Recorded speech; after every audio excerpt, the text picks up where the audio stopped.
আজ মহালয়া। শরতের মেঘ সুন্দর আকাশ, শিশির ভেজা ঘাস, কাশফুল এ সাজানো পথঘাট, আগমনের সুর হাওয়ার দোলায় দোলায়। মা আসছে। এই সুন্দর পরিবেশে গা ভাসিয়েছে ছোট থেকে বড় সবাই। তবে মনটা একটু কেঁপে ওঠে নদীর পাড়গুলোতে নজর পড়লে। মা বাবাকে হারিয়ে নদীর ধারে তিল দুধ নিয়ে উপস্থিত এক ঝাড় লোক তর্পণের উদ্দেশ্যে। জানেন, একটা সুন্দর দিন সবার জন্য সুন্দর হয় না।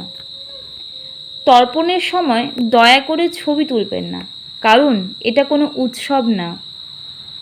আমার বড্ড খারাপ লাগে কিছু মানুষদের জন্য, যারা নদীর ধারে এসে হাসাহাসি করে।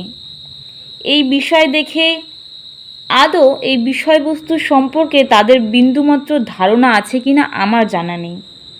তবে দাঁড়িয়ে দাঁড়িয়ে এইসব দেখে হাস্যকর মন্তব্য করা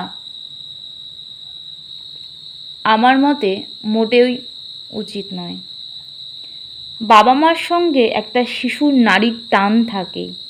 এই টানে আরও টান পড়ে যখন তারা আপনাকে ছেড়ে হারিয়ে যায়। ঈশ্বর এমন এক পৃথিবী সৃষ্টি করেছে যেখানে মায়া মমতা সবই থাকে, কিন্তু যাদের জন্য মায়া সেই মানুষগুলোকে ছিনিয়ে নেয়। যদি কেড়েই নেবে তবে তাদের জন্য এত মায়া সৃষ্টি করেছিলেন কেন? সুন্দরভাবে বেঁচে থাকুক পৃথিবীর সকল বাবা মা। কলমে আমি পায়েল বর্মন।